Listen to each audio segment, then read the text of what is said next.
ঐকতান Shibpur BE কলেজের ছাত্রছাত্রীদের প্রয়াস, যেখানে নানা শিক্ষা প্রতিষ্ঠানের পড়ুয়ারা এসে শোনাবেন তাদের নিজস্ব কম্পোজিশন, নিজেদের লেখা, নিজেদের সুর আর নিজেদেরই সঙ্গীতায়োজন।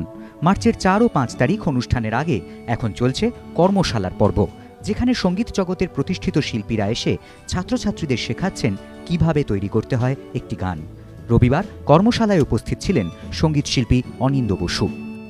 আমার ভালো লাগছে যে আমাকে ওরা ডেকে ওদের সঙ্গে এ তো শেখানোর কিছু নেই, মিউজিক নয় ভেতরে থাকে আর নয়তো থাকে না, মাঝামাঝি হয় না। আমার মধ্যে মোটামুটি মিউজিক আছে বলে হয় না কিছু, নয় কেউ পারে কেউ পারে না। তো এরা যারা পারে সেটা বোঝাই গেল যে এরা পারে। কম্পিটিশনের দরকার নেই, music has no competition actually, music is all about playing. So যেটা ভালো সেটা মানুষের ভালো লাগবে এমনি।